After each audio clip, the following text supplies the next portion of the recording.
किसी भी तरह की अंधश्रद्धा को बढ़ावा नहीं देते।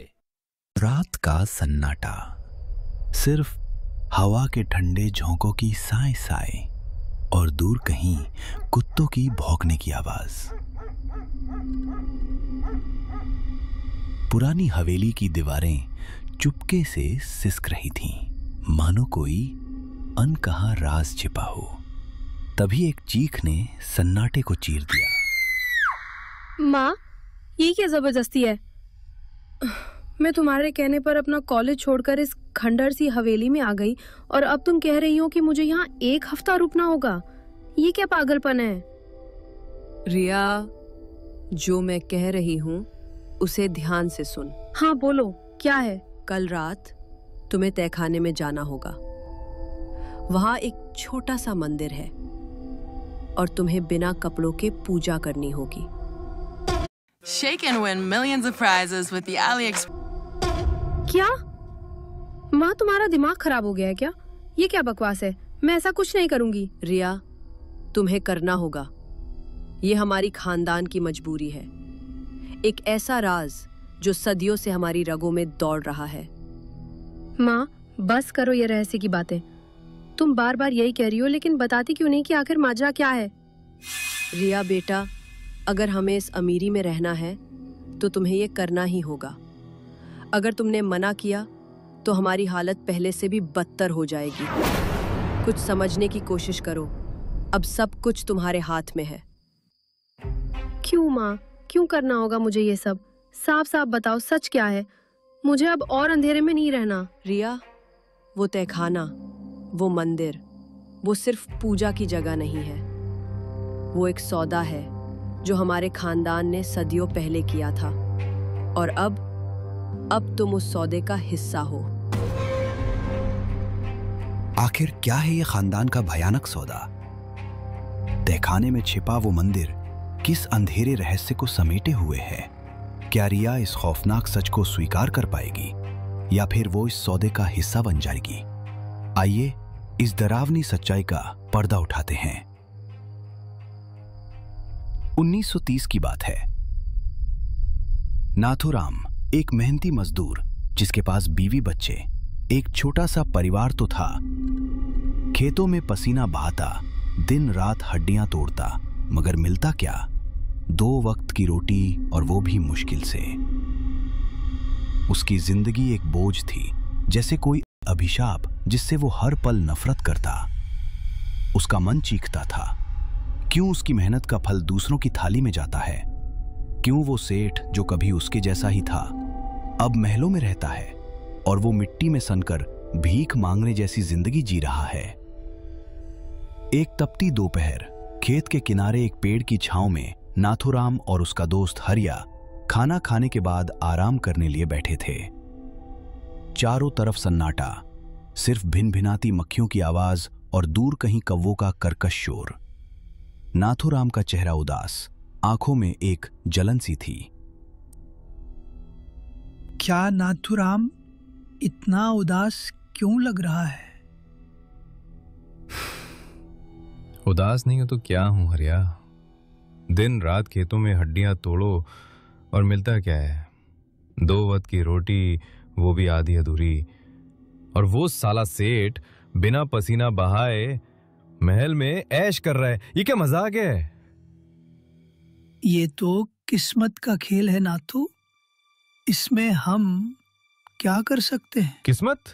साला वो सेठ क्या सोने का चम्मच लेके पैदा हुआ था? वो भी तो हमारे जैसा था हरिया। ज्यादा से ज्यादा 2-3 साल का फर्क होगा। फिर वो कैसे इतना अमीर हो गया और हम अब भी कीचड़ में सड़ रहे? वो भी तो है, लेकिन... क्या लेकिन? बोलना, टाल क्यों रहा है? सुना है सेठ पिछले 2 साल में ही इतना अमीर बना है। कैसे? खुल के बता हरिया। मैंने सुना है उनके घर के तहखाने में एक मंदिर है। उनके घर वाले वहां किसी खास पूजा में हिस्सा लेते हैं। किसकी पूजा? कौन सा देवता? कोई अजीब सा नाम है, मैंने पहले कभी नहीं सुना। कुछ माया काल रुद्र, ऐसा कुछ। तुझे कैसे पता ये सब? पिछले सावन में मेरा पड़ोसी जो सेठ के यहाँ नौकर था, उसकी कुएं में लाश मिली थी, याद है? वो मेरा दोस्त था। एक रात नशे में उसने मुझे ये बात बताई थी। सेठ के तहखाने का राज वो कोई साधारण पूजा नहीं है। अच्छा, तो ये बात है। चल छोड़, हमारा नसीब कहाँ ऐसा। उसने बात को टालने की कोशिश की, मगर उसकी आंखों में एक अजीब सी चमक थी। चल काम पे चलते हैं। दोनों खेतों में काम पर लौट गए, मगर नाथूराम का मन अब खेतों में नहीं था। उसका दिमाग एक तूफान की तरह उलझा हुआ था। वो तहखाना, वो मंदिर, वो माया काला रुद्र, आखिर क्या राज है? सेठ ने ऐसा क्या किया कि रातों रात अमीर बन गया? और वो देवता जिसका नाम तक कोई नहीं जानता, क्या सचमुच इतना ताकतवर है? नाथूराम के मन में सवालों का अंधेरा गहराता जा रहा था। उसे जवाब चाहिए थे, चाहे उसकी कीमत जो भी हो। क्या वो इस रहस्य के पीछे जाएगा, या ये जिज्ञासा उसे किसी अनहोनी में धकेल देगी? एक उमस भरी शाम थी। सूरज डूब चुका था और सेठ की हवेली के चारों ओर सन्नाटा पसरा था। नाथूराम अपने दिन भर के मजदूरी के पैसे लेने के लिए हवेली पहुंचा। उसका चेहरा थकान और गुस्से से भरा था। पेट में भूख और मन में सेठ की दौलत का रहस्य उसे खाए जा रहा था। हवेली का दरवाजा खटखटाने पर एक हल्की सी चरमराहट हुई और सेठ की छोटी बहन कमला बाहर आई। उसका चेहरा शांत था, मगर आंखों में एक अजीब सी चमक थी, जैसे वो कुछ छिपा रही हो। कमला बाई, सेठ जी कहाँ हैं? मेरे मजदूरी के पैसे लेने हैं। भैया और भाभी गांव गए हैं कुछ जरूरी काम से, अभी घर पर कोई नहीं है। तो क्या मुझे खाली हाथ लौटना पड़ेगा? मैंने दिन भर काम किया है कमला बाई, मेरे बच्चे भूखे हैं, कुछ तो दे दो। उसने एक पल के लिए नाथूराम को घूरा, फिर धीमे से बोली, ठीक है, थोड़ा रुको, मैं गोदाम से अनाज ले आती हूँ। नाथूराम बाहर खड़ा रहा, मगर उसका मन अब पैसे या अनाज तक सीमित नहीं था। तहखाना, माया काल रुद्र और सेठ की रहस्यमयी दौलत, ये सब उसे अंदर खींच रहा था। उसने चारों तरफ देखा, कोई नहीं था। मौका था। वो चुपके से हवेली के भीतर कदम रखने लगा। तभी उसकी नजर एक पुराने लकड़ी के दरवाजे पर पड़ी। वो तहखाने का दरवाजा था। उसका हाथ दरवाजे की कुंडी की ओर बढ़ने ही वाला था कि तू अंदर क्यों आया? ये अनाज ले और बाहर निकल अभी। माफी कमला बाई, मैं बस यूं ही। यहाँ कोई यूं ही नहीं घुसता नाथू, यह हवेली तेरे लिए नहीं है। ले ये अनाज और जा, वरना। हाँ, माफी बाई, मैं जाता हूँ। उसने बोरी उठाई और जल्दी से बाहर की ओर बढ़ा, मगर पीछे मुड़कर उसने तहखाने के दरवाजे को एक आखिरी नजर दी।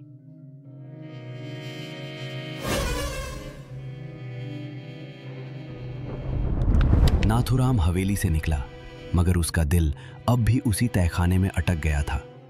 वो अनाज की बोरी कंधे पर लादे घर की ओर चला, मगर रास्ते में तहखाने का दरवाजा उसके दिमाग में बार बार उभर रहा था। रात गहरी थी। खाना खाकर वो चारपाई पर लेटा, मगर नींद उसकी आंखों से कोसों दूर थी। उसके मन में एक लालच जाग रहा था। यही मौका है नाथू, अगर तूने वो राज जान लिया तो तेरा भी वही रुतबा होगा जो सेठ का है। आखिरकार वो बेचैनी हावी हो गई और नाथूराम चुपके से गहरी रात में सेठ की हवेली की ओर निकल पड़ा। गांव सो चुका था, चांद बादलों में छिपा था और हवा में एक ठंडी सिहरन थी, जैसे कोई अनहोनी की आहट दे रही हो। नाथूराम हवेली के पीछे के रास्ते से चुपके आगे बढ़ा। उसका दिल जोर जोर से धड़क रहा था, मगर लालच और जिज्ञासा उसे रुकने नहीं दे रही थी। हवेली का पिछला दरवाजा हल्का सा खुला था। वो अंदर दाखिल हुआ। तहखाने का वो दरवाजा, वही दरवाजा जो उसने उस शाम देखा था, अब थोड़ा सा खुला था। उसने हिम्मत जुटाई और धीरे धीरे सीढ़ियों से नीचे उतरने लगा। सीढ़ियां चरमराईं और हर कदम के साथ हवा और ठंडी और बदबूदार होती गई। तहखाने में पहुंचते ही नाथुराम की आंखें फटी की फटी रह गईं। वहां एक छोटे से मंदिर में कमला खड़ी थी, निर्वस्त्र, अपनी आंखें बंद किए और हाथों में एक अजीब सी थाली लिए। थाली में कुछ था, शायद राख या खून। उसके सामने एक मूर्ति थी, पत्थर की, मगर इतनी भयानक कि नाथुराम का खून जम गया। मूर्ति का चेहरा मानव जैसा नहीं था। आंखें खोखली, मुंह में नुकीले दांत और हाथों में कुछ ऐसा जो हथियार जैसा लगता था।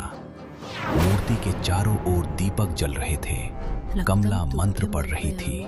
उसकी आवाज गहरी और गूंजदार, जैसे वो किसी और दुनिया से बात कर रही हो। इच्छा में सिद्धिं कुरु। ये क्या है? ये कोई देवता नहीं, ये तो राक्षस है। सेठ के लोग इसकी पूजा करते हैं। नाथुराम की नजर मूर्ति पर टिकी थी। तभी कमला की मंत्रोच्चारण रुक गया। उसे कोई आभास हुआ। वो धीरे से पलटी। उसकी नजर नाथुराम पर पड़ी और उसकी आंखें डर और गुस्से से लाल हो गईं। नाथुराम, तू यहाँ क्या कर रहा है?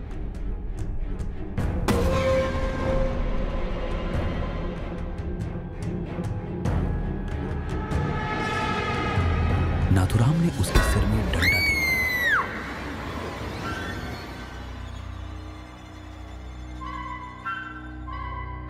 ये क्या कर दिया मैंने? क्या अब नाथुराम इस सौदे का अगला हिस्सा बन चुका है, या फिर वो कुछ ऐसा देख चुका है जिससे अब वापस लौटना मुमकिन नहीं? जवाब मिलेगा अगले भाग में।